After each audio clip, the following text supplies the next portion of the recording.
Hello साथियों, Gyangarh YouTube channel में आपका स्वागत है।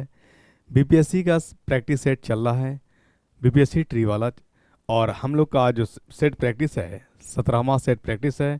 16 कंप्लीट आप तक पहुंच चुका है। एक साथी का कमेंट आया कि 14वां पे जो है ना फिर से रिपीट किया जाए, तो उसका भी वीडियो आपको मिल जाएगा। नेक्स्ट वीडियो जो आएगा अपलोड, बिल्कुल आपको परेशान होने की ज़रूरत नहीं है। और मुझे बहुत अच्छा लगा जो एक क्वेश्चन आया था कि रेजिस्टेंस जो है डेंसिटी पे डेंसिटी का डायरेक्टली प्रोपोर्शनल क्यों नहीं होता। तो इसके दो कंडीशंस होते हैं। मैंने कमेंट के थ्रू एक्सप्लेनेशन तो किया। दो कंडीशंस होते हैं। अब बात किया जाता है मटेरियल पे कि सेमीकंडक्टर है या कंडक्टर है। ठीक है, जब कंडक्टर की बात किया जाएगा तो हमारा इलेक्ट्रॉन जो होता है कंडेंस होता है, वहाँ डेंसिटी ज़्यादा होती है। सेमीकंडक्टर की बात किया जाएगा तो वहाँ पे हमारा डेंसिटी कम होती है। तो ये डेंसिटी ओवरऑल जो होता है ये दोनों में लिया नहीं जाता है। डेंसिटी का केस सिर्फ और सिर्फ जब इलेक्ट्रिक फील्ड डेवलप होगा तो वहाँ पे इलेक्ट्रिक यानी इलेक्ट्रॉन क्राउड जो आता है वहाँ पे डेंसिटी लिया जाता है, जिसको हम लोग सिग्मा से डिनोटेट करते थे इलेक्ट्रिक फील्ड का। ठीक है, तो ये ज़्यादा ये परेशान होने की ज़रूरत नहीं। मटेरियल से संबंधित जब भी प्रश्न आएगा तो आपका डेंसिटी से रिलेटेड क्वेश्चन नहीं पूछा जा सकता है। ठीक है, क्योंकि वहाँ पे ऑब्जेक्शन आ सकता है सेमीकंडक्टर का भी और कंडक्टर का भी, इसलिए परेशान होने की ज़रूरत नहीं है। आइए हम लोग सेट प्रैक्टिस पे आते हैं। जो आपका 17वां प्रैक्टिस सेट है, लगातार आप बना रहे हैं और मुझे अच्छा लग रहा है। साइंस के लिए आपको बिल्कुल परेशान होने की ज़रूरत नहीं है। अगर आप ज्ञानगढ़ यूट्यूब चैनल को फॉलो कर रहे हैं, अगर अभी तक आपने सब्सक्राइब नहीं किया है तो सब्सक्राइब कर लीजिए, क्योंकि बहुत मेहनत आपके लिए किया जा रहा है। क्योंकि सिर्फ और सिर्फ आपके लिए, क्योंकि आपका चयन होना, सिलेक्शन लेना बहुत ज़रूरी है। ठीक है, बहुत ऐसे साथी होंगे जो पिछले बार कुछ मार्क्स से रह गए होंगे और माइनर माइनर मिस्टेक किए होंगे जो आसानी से किया जा सकता था, और जिसको थोड़ा सा यानी मिसअंडरस्टैंडिंग हुआ, कन्फ्यूजन क्रिएट हुआ और वो क्वेश्चन आपसे गलत हो गया। तो उन सारी चीज़ों को सुधारने की ज़रूरत है। तो आइए हम लोग आते हैं। आपका पहला क्वेश्चन है, pick the synthetic fibre out of the following. यानी आपसे पूछा है कि जो आर्टिफिशियल मानव द्वारा इसमें से जो कौन सा फाइबर है जो मानव द्वारा बनाया गया है, मतलब सिंथेटिक है, बनाया जाता है, नेचुरल फॉर्म में नहीं मिलेगा। तो आप देखिए, कॉटन जो है ये नेचुरल फॉर्म है, जूट है जो नेचुरल फॉर्म है, ऊल भी हमारा नेचुरल फॉर्म है, नायलॉन जो आपका है ये आप बनाते हैं, सिंथेटिक फाइबर है। ये कैसा है? ये सिंथेटिक फाइबर है जिसे ह्यूमन बनाता है, उसी को हम लोग सिंथेटिक फाइबर कहते हैं, जिसमें ह्यूमन का इंटरफेयर नहीं होता है, जो ह्यूमन के द्वारा नहीं बनाए जाते हैं, डायरेक्ट नेचर फॉर्म में मिलता है, उसी को हम लोग नेचुरल फाइबर कहते हैं। अगला क्वेश्चन आपका, which of the following is a source of rayon. Rayon जो है ये भी आपका एक आर्टिफिशियल है, सिंथेटिक फाइबर है। नायलॉन, पोलिस्टर, रेयन ये सब आपका जो है सिंथेटिक फाइबर है। और रेयन को बनाने के लिए सेल्यूलोज प्लांट का छिल्ला चाहिए होता है। तो यानी प्लांट्स के छिल्ला जो होता है उसमें सेल्यूलोज पाया जाता है, यानी सेल्यूलोज का एक फॉर्मेट होता है जिसका यूज कागज़ वगैरह बनाने में भी किया जाता है। तो इसको हम लोग जो यानी पेड़ का जो छल्ला निकाला जाता है केमिकली प्रोसेस से या बायोकेमिकली प्रोसेस से, जो जिसको निकालते हैं हम लोग, उसी को हम लोग वुड पल्प कहते हैं। क्या कहते हैं? वुड पल्प कहते हैं। ये एक सेल्यूलोज फॉर्मेट है, यानी जो हमारे प्लांट का छल्ला जो होता है, छिलका जिसको आप कहते हैं, वो उसका यूज रेयन बनाने में किया जाता है। अगला प्रश्न आपका, पॉलीकॉट इज ऑब्टेन बाय मिक्सिंग। सबसे पहले पॉलीकॉटन यानी पॉलिस्टर प्लस कॉटन, उसी को हम लोग कहते हैं पॉलीकॉट। ठीक है, तो पॉलीकॉट अब तो आंसर क्या हो गया होगा, पॉली प्लस कॉटन, यानी पॉलिस्टर प्लस कॉटन को ही हम लोग क्या कहते हैं? पॉलीकॉट कहते हैं। ठीक है, पॉलिस्टर प्लस कॉटन ये कहलाता हमारा पॉलीकॉट कहलाता है। तो आंसर क्या हो जाएगा आपका? आंसर अब तो बताने की ज़रूरत ही नहीं है, आप डायरेक्ट आंसर कर देंगे। ये आपका डी नंबर इधर करेक्ट आंसर हो गया। यानी पॉलीकॉट क्या होते हैं? ऑप्टेन किसको किसको मिक्स करके? पॉलिस्टर प्लस, बोलिए, कॉटन को मिक्स करके बनाया जाता है, उसी को हम लोग पॉलीकॉट कहते हैं। अगला प्रश्न है, which is the best thermosetting plastic. अब यहाँ पे मैं बताऊंगा थर्मोसेटिंग प्लास्टिक होता क्या है और थर्मोप्लास्टिक होता क्या है। देखिए, थर्मोप्लास्टिक उसको कहते हैं जिसको हीट अब जब देंगे आप तो मेल्ट कर जाएगा। जिसको आप हीट देंगे और मेल्ट नहीं करेगा वो हमारा कहलाएगा थर्मोसेटिंग प्लास्टिक। जिसको हीट देंगे और मेल्ट कर जाए, पिघल जाए, उसको हम लोग कहते हैं थर्मोप्लास्टिक। आई बात समझ में? जैसे आपने देखा होगा इलेक्ट्रिक स्विच, उसको आप हीट दीजिए, कहीं रख दीजिए, वो मेल्ट नहीं करेगा, तो हमारा कहलाएगा थर्मोसेटिंग प्लास्टिक। जिस आप अगर प्लास्टिक आप देखे होंगे तो प्लास्टिक को आप जलाते हो, जल जाता है, मेल्ट भी कर जाता है, तो हमारा कहलाएगा थर्मोप्लास्टिक। यानी हीट मिलने से जिसका शेप चेंज कर जाए वो कहलाएगा हमारा थर्मोप्लास्टिक, और हीट लेने के बाद उसका शेप में कोई परिवर्तन नहीं आएगा वो हमारा कहलाएगा थर्मोसेटिंग प्लास्टिक। तो इसका एग्जाम्पल आप देखिए, जो थर्मोसेटिंग प्लास्टिक होता है वो हमारा मेलामाइन है। क्या है? मेलामाइन है, ये हमारा थर्मोसेटिंग प्लास्टिक। और इलेक्ट्रिक स्विच भी आप कह सकते हैं थर्मोसेटिंग प्लास्टिक होता है, जबकि आपका पॉलीथीन, पीवीसी और नायलॉन इसको हीट दीजिएगा तो ये शेप चेंज कर लेता है, ये पिघल जाता है। ठीक है, चलिए, यानी एक एक चीज़ को समझते हुए चलना है, क्योंकि एक एक चीज़ को जब आप बारीकी से समझेंगे तभी आप सिलेक्शन के यानी अपने लक्ष्य के करीब पहुंचेंगे। ठीक है, कोई चीज़ भले आपको आ रहा हो नो डाउट, लेकिन आपको सुन लेने में, समझ लेने में, ये तो किसी को पता नहीं है कि क्वेश्चंस क्या रहेगा। ठीक है, इजी क्वेश्चंस भी रहते हैं, मॉडरेट भी रहते हैं और टफेस्ट भी रहता है।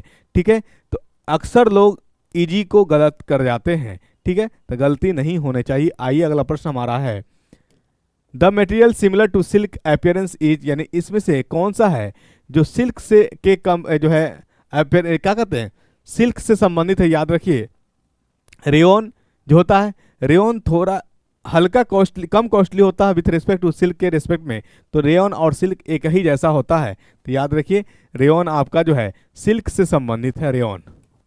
ठीक है, चलिए अगला प्रश्न है आपका, the most suitable material for the preparation of handles of cooking utensils.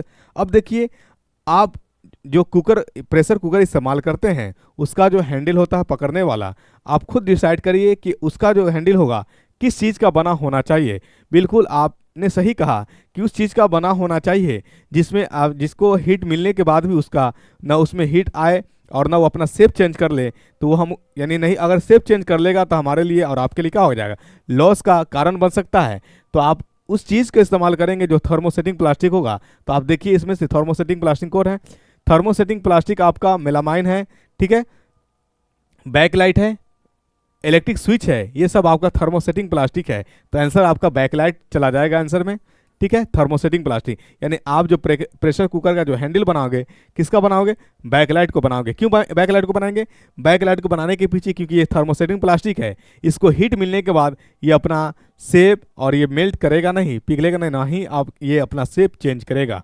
ठीक है, चलिए अगला प्रश्न आपका आता है 7 number question, which of the following is not a common property of plastic. इनमें से कौन है जो प्लास्टिक का कॉमन प्रॉपर्टी नहीं है। कॉमन, नॉन रिएक्टिव, ये तो जग जाहिर है कि प्लास्टिक नॉन रिएक्टिव होता है, ये नया चीज़ नहीं है, कॉमन नहीं है। Light in wavelength, sorry light in weight, plastic जो होता है वजन में हल्का होता है, ये भी आपका जग जाहिर है। प्लास्टिक जो होता है ये लॉन्ग लास्टिंग होता है, ड्यूरेबल होता है, टिकाऊ होता है, ये भी जग जाहिर है। गुड कंडक्टर ऑफ इलेक्ट्रिसिटी, ये आपका जो है ये कॉमन, नॉट कॉमन प्रॉपर्टी आपका दिया है, ये आपका डी नंबर इधर correct answer, good conductor of electricity नहीं होता है। ठीक है, बाकी ये सारी चीज़ जो उसके ये गुण में से पाया जाता है प्लास्टिक का। अगला 8 नंबर प्रश्न कहता है, which of the following reproduce only inside a host cell, यानी कौन है जो सिर्फ इनसाइड यानी होस्ट सेल, मेजबान के ही कोशिका में उत्पन्न होते हैं। तो याद रखिएगा, वायरसेस। कौन है, वायरसेस है जो होस्ट सेल में ही उत्पन्न होता है। वायरसेस के बारे में मैं आपको बताऊंगा, अगर आपसे पूछा जाए कि वायरस किसका बना होता है तो याद रखिएगा, वायरस जो होता है वो made up of genetic material, made up of genetic material. Genetic material कौन कौन, बोलिए। जेनेटिक मटेरियल में या तो आरएनए या डीएनए, दोनों में से कोई एक होगा, दोनों नहीं होगा। इसके बारे में खास बात और याद रखिएगा, ये आरएनए का एक कवरिंग लेयर होता है, ये प्रोटीन यानी प्रोटेक्टिंग लेयर होता है। आरएनए कह रहे हैं हम, वायरस के पास एक सुरक्षा लेयर होता है, सुरक्षा कवच होता है, उसको हम लोग जो है उसको जो हम लोग कहते हैं, क्या कहते हैं, प्रोटेक्टिव लेयर, उसको हम लोग कहते हैं कैप्सिड। क्या कहते हैं, कैप्सिड कहते हैं। ठीक है, चलिए कहीं कहीं जहाँ पे कैप्सिड नहीं पाया जाएगा तो जो आउटरिंग लेयर जो है क्या कहते हैं उसको, यानी वायरस का जो आउटरिंग लेयर या क्या कहते हैं उसको, प्रोटेक्टिव लेयर, उसको हम लोग कभी कभी इनवेलप भी कहते हैं। क्या कहते हैं, इनवेलप भी कहते हैं। ठीक है, चलिए अगला प्रश्न आपका आता है, 9 नंबर क्वेश्चन कह रहा है a disease in human being caused by viruses, यानी इनमें से कौन सा डिजीज है जो वायरस से होने वाला ह्यूमन में। तो याद रखिए टाइफाइड आपका बैक्टीरिया से होने वाला डिजीज है, इन्फ्लुएंजा आपका जो है वायरस से होने वाला डिजीज है, डिसेंट्री ये बैक्टीरिया से होने वाला है, कोलेरा बैक्टीरिया से होने वाला है। तो आपका जो आंसर होगा इन्फ्लुएंजा, यानी जो सर्दी में खांसी क्या कह सकते हैं, फ्लू वगैरह होता है, तो आपका जो है वायरस से होने वाला ये डिजीज है। अगला क्वेश्चन आपका 10 नंबर क्वेश्चन कह रहा है pathogenic micro organism present in host cell are killed by medicine called, यानी पैथोजेनिक माइक्रो ऑर्गेनिज्म। देखिए कहने का मतलब होता है, जो पैथोजेनिक का मतलब क्या होता है, पैथोजेनिक का मतलब होता है डिजीज कॉजिंग कराने वाला एजेंट। माइक्रो ऑर्गेनिज्म कह रहा है यानी वो छोटी ऑर्गेनिज्म जिससे डिजीज कॉज होता है और जिसको आप नेक्ड आंखों से यानी नग्न आंखों से नहीं देख सकते हैं, उसी को कहा जाता है सूक्ष्मजीव या माइक्रो ऑर्गेनिज्म्स कहा जाता है। होस्ट सेल में मेजबान के अंदर पाया जाता है, जिसको किल किया जाता है। शरीर के अंदर उपस्थित जो माइक्रो ऑर्गेनिज्म्स है जिसे आप देख नहीं पा रहे लेकिन आपके अंदर शरीर में पहुंचा और जिससे आपको बीमार यानी जिससे आप बीमार पड़ रहे हैं या जो आपको बीमारी का कारक बन रहा है, उसको मारने के लिए आप कौन सा मेडिसिन लेते हैं। तो याद रखिए उसको मारने के लिए एंटीबायोटिक्स लेते हैं। क्या लेते हैं? एंटीबायोटिक्स लेते हैं। इसके बारे में भी दो चीज़ याद रखिएगा कि पहला एंटीबायोटिक मेडिसिन जो बना था उसका नाम क्या था? पेनिसिलिन नाम था। क्या नाम था? पेनिसिलिन। पेनिसिलिन, ठीक है। और फादर ऑफ एंटीबायोटिक्स किसको कहा जाता है? अलेक्जेंडर फ्लेमिंग को। अलेक्जेंडर फ्लेमिंग को कहा जाता है। FLEM होगा, फ्लेमिंग होगा, ठीक है। अलेक्जेंडर फ्लेमिंग को कहा जाता है, ये माइंड में रखिएगा। आइए अगला प्रश्न आता हम लोग। The two microorganisms which live in symbiotic association in lichen are symbiotic। समझते हैं symbiotic का मतलब? ना मैं तुम्हारे बगैर जिंदा ना तुम मेरे बगैर जिंदा, हम दोनों भले अलग शरीर है, एक अलग शरीर है लेकिन हम दोनों एक ही में समाहित है, उसी को हम लोग कहते हैं सिम्बायोटिक। सिमिलर यानी तुम्हारे बगैर मैं नहीं, मेरे बगैर तुम नहीं, डेट इज कॉल्ड सिम्बायोटिक, और उसी को हम लोग कहते हैं, ठीक। अब पूछा आपसे लाइकेन, तो लाइकेन जो होता है बनता है अलगी और फंगस का मिक्सर एडअप से, अलगी प्लस फंगी। एक रोचक कहानी इसके पीछे है। अलगी जो होता है, अलगी के पास क्लोरोफिल पाया जाता है। अलगी के पास क्लोरोफिल पाए जाने के कारण, क्लोरोफिल पाए जाने के कारण ये फोटोसिंथेसिस कर लेता है, ठीक है, फोटोसिंथेसिस कर लेता है। जबकि फंगी के पास क्लोरोफिल नहीं पाया जाता है, तो ये क्या करता है? ये फूड को स्टोर करने में मदद करता है, ठीक। आई बात समझ में? अब फूड को स्टोर करने में मदद किया तो ये एक बात समझ में आ गया कि लाइकेन जो होता है वो बना होता है अलगी प्लस फंगी का। लाइकेन किसका बना होता है? अलगी प्लस फंगी का, राइट। अब आपसे क्वेश्चन बन सकता है या एग्जामिनर पूछ सकता है कि लाइकेन जो बना उसमें जो धूप में रहने वाला पार्ट्स है, अलगी और फंगी के मिलने से बना है हमारा लाइकेन, तो धूप में रहने वाला भाग कौन है? तो याद रखिएगा धूप में रहने वाला भाग अलगी है, क्योंकि ये फोटोसिंथेसिस करेगा और कहेगा कि ठंडा में रहने वाला, छांव में रहने वाला कौन है? तो फंगी जो है छांव में रहने वाला है, सैडेड रीजन में रहने वाला है। आई बात समझ में? चलिए आपसे अगर पूछा जाए कि लाइकेन का कौन सा भाग है जो फोटोसिंथेसिस करता है, तो जो सनलाइट की तरफ होगा, और सनलाइट की तरफ कौन होता है? अलगी होता है। तो अलगी फोटोसिंथेसिस करेगा और फंगी फूड को क्या करेगा? स्टोर करेगा। और आई बात समझ में? और फंगी के बारे में एक बात याद रखिएगा कि फंगी का जो सेल वॉल होता है, सेल वॉल वो बना होता है काइटिन का। किसका?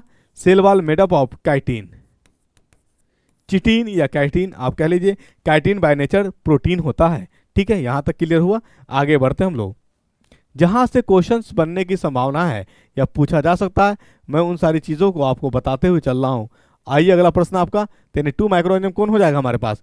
अलगी और fungi. D number the correct answer. 12 number question देखिए, the gas release during the preparation of breads is, यानी ब्रेड्स को बनाते समय कौन सा गैस रिलीज होता है? तो याद रखिए जो भी कार्बोनेट हमारा मेटल कार्बोनेट है, जब उसको हीट देते हैं तो उससे कार्बन डाइऑक्साइड गैस रिलीज होती है और उसका नाम है बेकिंग पाउडर NaHCO3। तो हमारा कार्बन डाइऑक्साइड गैस रिलीज होता है और कार्बन डाइऑक्साइड गैस रिलीज होने के कारण ये ब्रेड को क्या कर देता है? बोलिए। आप देखते होंगे पकौड़ा वगैरह बनता है तो फूल जाता है, तो यही गैस है जो फुलाने का काम करता है, ठीक है, चलिए अब यहाँ पे एक चीज आ गया आपका नाइट्रोजन। नाइट्रोजन के बारे में भी जान लीजिए रोचक। जो आप देखते होंगे टायर वगैरह, अगर आपसे पूछा जाए कि टायर वगैरह में कौन सा गैस फिल किया जाता है, टायर में, टायर के ट्यूब वगैरह जो होता है उसमें कौन सा गैस, तो उसमें नाइट्रोजन गैस ही फिल किया जाता है। ये नाइट्रोजन गैस फिल होने की वजह से फायदा क्या होगा, नाइट्रोजन गैस को टायर में फिल करने से एक फायदा ये होगा कि हीट जो होगा, जितना टेम्परेचर होगा उसको ये नॉर्मलाइज करने का काम करेगा। वो उस ट्यूब पे इफेक्ट कम से कम हो टेम्परेचर का, ये सहयोग करेगा नाइट्रोजन। तो आप याद रखिए, आपसे अगर पूछा जा सकता है कि नाइट्रोजन गैस को या ट्यूब में कौन सी गैस फिल किया जाता है, तो ट्यूब में जो है नाइट्रोजन गैस फिल किया जाता है, ये माइंड में रखिएगा। अगला प्रश्न आपका आता है, the disease caused by a protozoan and spread by a insect, यानी कह रहा है कि कौन सा डिजीज है जो प्रोटोजन से फैलता है, यानी प्रोटोजन से होने वाला है और इंसेक्ट द्वारा फैलता है, तो हमारा है मलेरिया। क्या है, malaria is the correct answer. आपका 13 का B number is the correct answer. ठीक है, मलेरिया किससे होता है, मॉस्किटो से होता है। कैसा मॉस्किटो, मेल या फीमेल, तो फीमेल मॉस्किटो से, फीमेल मॉस्किटो से काटने के कारण ही मलेरिया होती है। ठीक है, उस फीमेल मॉस्किटो का नाम क्या होता, एनाफिलस नाम होता, याद रखिएगा एनाफिलस। ठीक है, चलिए अगला प्रश्न आपका, the loudness of sound depends on, यानी लाउडनेस ऑफ साउंड किस पे डिपेंड करता है, तो लाउडनेस ऑफ साउंड जो है एम्पलीट्यूड पे डिपेंड करता है, आयाम पे डिपेंड करता है। तो हमारा answer A number the correct answer. देखिए लाउडनेस ऑफ साउंड की बात करें तो ये हमारा निर्भर किस पे कर रहा है, बोलिए, एम्पलीट्यूड पे। ठीक है ना, चलिए अगला क्वेश्चन आपका, which of the following statements are correct, कौन सा स्टेटमेंट है जो करेक्ट हमारा, sound is produced by vibration, ये तो सही है। चलिए, sound require a medium to propagate, sound को प्रोपैगेट करने के लिए मीडियम की रिक्वायर होती है, ये भी सही है। Light and sound both require medium to propagation, ये तो आपका गलत है। Sound travel are slower than light, ये बिल्कुल सही है, क्योंकि लाइट वेव फास्टर होता है, उसके बाद साउंड वेव है, तो sound travel slower than light, ये तो आपका सही है। इसमें से पूछा है स्टेटमेंट्स आर करेक्ट, तो हमारा A B and D are correct. अगर मल्टीपल चॉइस होता तो हमारा ए बी डी करेक्ट हो जाता। ठीक है, अगर इनकरेक्ट पूछता तो आपका जो है सी नंबर, क्योंकि लाइट को मीडियम से कोई मतलब नहीं होता प्रोपैगेट करने के लिए, साउंड को मीडियम की जरूरत होती है प्रोपैगेट करने के लिए। ठीक है, चलिए तो आप देख लीजिएगा एमसीक्यू यानी मल्टीपल चॉइस में हमारा मोर देन वन से भी आंसर हो सकता है। अगला क्वेश्चन आपका, object is vibrating eight 50 hertz, what is it's time period, यानी जब 50 हर्ट्ज आपका फ्रीक्वेंसी दे रखा है, इसका टाइम पीरियड क्या होगा। और आप जानते हैं कि टाइम पीरियड जो होता है 1/, फ्रीक्वेंसी होता है। तो आपको जो है फ्रीक्वेंसी दे रखा है, कितना दे रखा है, टी बराबर 1/50 हो जाएगा, डिवाइड करिएगा तो कितना हो जाएगा, 0.02 सेकेंड हो जाएगा। A number is the correct answer. ठीक है, चलिए अगला प्रश्न आपका आता है, in order to reduce loudness of sound we have to, loudness of sound को अगर आपको क्या करना है, रिड्यूस करना है, तो इसका मतलब आपका एम्पलीट्यूड भी रिड्यूस करेगा, क्योंकि लाउडनेस और एम्पलीट्यूड का जो रिलेशन है और डायरेक्टली प्रोपोर्शनल का है, समानुपाती का है। ठीक है, लाउडनेस घटाइएगा तो आपका आयाम को, एम्पलीट्यूड को भी घटाना पड़ेगा। तो हमारा आंसर क्या हो जाएगा, बोलिए, decrease its frequency of vibration of sound, frequency से हमें कोई मतलब ही नहीं है। Increase its frequency of vibration, ये भी नहीं होगा। Decrease its amplitude of vibration of the sounds, ये आपका C number the correct answer है, क्योंकि हमारा लाउडनेस घटेगा तो एम्पलीट्यूड भी घटेगा। ठीक है, अगला प्रश्न है, loudness of sound is measured in units of, यानी लाउडनेस ऑफ साउंड जो है उसको हम लोग किस में मेजर करते हैं, तो लाउडनेस ऑफ साउंड को हम लोग बोलिए डेसिबल में मेजर करते हैं। ए नंबर द करेक्ट आंसर। चलिए, loudness of sound is determined by it's, यानी लाउडनेस ऑफ साउंड को हम लोग किससे डिटरमाइन करेंगे, तो लाउडनेस ऑफ साउंड को जो है हम लोग एम्पलीट्यूड आयाम से डिटरमाइन करेंगे। तो हमारा A number is the correct answer. चलिए अगला क्वेश्चन आपका है 20 number, pitch of the sound is determined by its frequency, अभी क्या हो जाएगा, एम्पलीट्यूड, यानी साउंड से संबंधित जितना क्वेश्चन बन सकता था सारे क्वेश्चंस को ला करके आपके सामने रख दिया गया है। आप एक बार देख लीजिए, चूंकि दो तीन क्वेश्चंस अभी तक मैंने जितना भी देखा बीपीएससी ट्री का, 2-3 क्वेश्चन साउंड से हमेशा रहा है, इसलिए साउंड से जो भी संबंधित प्रश्न पूछने की संभावनाएं थी सारे को क्वेश्चन के रूप में आप तक ला करके रख दिया गया है। इसको आप देख लीजिए भली भांति। आइए अगला प्रश्न है, ultrasound has frequency of vibration, यानी अल्ट्रासाउंड के पास जो फ्रीक्वेंसी का जो वाइब्रेशन होता है यानी फ्रीक्वेंसी होता है वो लिखिएगा, यानी 20,000 से एबव होता है। तो आंसर क्या हो जाएगा, एबव 20,000 आपका जो है C number is the correct answer. अगला क्वेश्चन आपका, incomplete combustion of fuel such as petrol and diesel gas, यानी इनकम्प्लीट जब कंबसन होता है तो एक गैस रिलीज करता है, उस गैस का नाम है कार्बन मोनोऑक्साइड। क्या नाम है, कार्बन मोनोऑक्साइड। तो आपका आंसर क्या हो जाएगा, सीओ। कार्बन मोनोऑक्साइड का फॉर्मूला होता है सीओ, ठीक है, जो कि न्यूट्रल होता है। क्या होता है, न्यूट्रल ऑक्साइड है ये, न्यूट्रल ऑक्साइड, ठीक है। चलिए, इससे क्या होता है, एक पॉइजनस गैस होता है ये। कैसा गैस होता है, पॉइजनस गैस होता है, पॉइजनस गैस होता है, जिसके लेने के बाद रेस्पिरेटरी ट्रैक पे क्या करता है, ये इफेक्ट डालता है, रेस्पिरेटरी ट्रैक पे इफेक्ट डालता है, ठीक है ना, जिसके कारण सांस लेने में दिक्कत होती है। तो कभी कभी आप सुने होंगे कि सांप के काटने से फला व्यक्ति का डेथ हो गया है, मृत्यु हो गया। वजह क्या होती है कि सांप को आप देखे होंगे, वो अपनी टंग को अर्थ पे मारता रहता है कंटिन्यू। वो अर्थ से क्या करता है, कार्बन मोनोऑक्साइड को सक करता है। वो जन्म लेते जहरीला नहीं होता है, कार्बन एटमॉस्फेयर से कार्बन डाइऑक्साइड को ले करके एब्जॉर्ब कर करके वो जहरीला हो जाता है। और जब काटता है किसी व्यक्ति को तो उसके अंदर वो कार्बन मोनोऑक्साइड इंजर्ड हो जाता है, जिसके कारण कार्बन मोनोऑक्साइड का प्रेजेंटेशन उस व्यक्ति के शरीर के अंदर पहुंच जाता है। और कार्बन मोनोऑक्साइड जो है क्या करता है, सबसे पहले काम करता है कि शरीर के जहाँ जहाँ से ऑक्सीजन सप्लाई हो रही है उस ऑक्सीजन को सप्लाई को बंद कर देता है और हीमोग्लोबिन को ब्लैक कर देता है। जब ऑक्सीजन की सप्लाई बंद हो जाएगी तो ब्लड आपका ब्लैक हो जाएगा और ऑक्सीजन की कमी हो जाने की ही वजह से इंसान के क्या होता है, मृत्यु हो जाता है। तो यह याद रखिएगा, ठीक है। अगला प्रश्न है,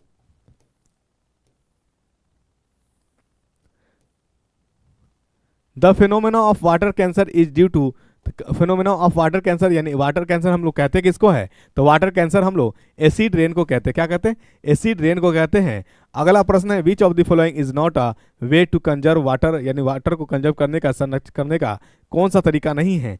तो रिप्लेस करना ये हमारा उचित तरीका नहीं है। रिड्यूस कम खर्च कर सके, रीयूज पुनः यूज कर सके, रिसाइकिल हम लोग उसको क्या कर दें, रिसाइकिलिंग कर सकते हैं, लेकिन रिप्लेस नहीं कर सकते, ये हमारा मेथड नहीं है। अगला क्वेश्चन आपका आता है, which of the following is not a source of air pollution, इनमें से कौन है जो एयर सोल्यूशन का सोर्स नहीं है। तो एयर सोल्यूशन का जो है सोर्स हमारा, एयर पोल्यूशन का सोर्स हमारा नहीं है। कौन नहीं है, तो ऑटोमोबाइल एग्जॉस्ट है, बर्निंग ऑफ फायरवुड ये है, विंड माइल ये नहीं है, आपका पावर प्लांट भी है। तो आपका ये 25 का जो आंसर होगा C number the correct answer, यानी विंड माइल जो है ये एयर पोल्यूशन क्या है, कंट्रोल एयर पोल्यूशन है, इससे एयर पोल्यूशन होता नहीं है। तो 25 क्वेश्चन के साथ आज का सेट जो है 17वां सेट होता है कंप्लीट। ज्ञान घर यूट्यूब चैनल के साथ आप बने रहें। अभी तक आपने चैनल को सब्सक्राइब नहीं किया है तो चैनल को सब्सक्राइब कर लीजिए। जहां तक हो रही है मैं पूरा प्रयास कर रहा हूं कि आपको अच्छा क्वेश्चंस कराऊं, डेप्थ में जो भी जहां तक क्वेश्चन बीपीएससी पहुंच रही है वहां तक मैं पहुंचाऊं आपको, और आपको सिलेक्शन के लिए, यानी आपका सिलेक्शन के लिए किसी प्रकार का कोई बाधा ना बने, इसके लिए मैं बहुत ही प्रयास कर रहा हूं। तो ज्ञान घर यूट्यूब चैनल से बने रहे। Thank you so much. जय हिंद साथियों।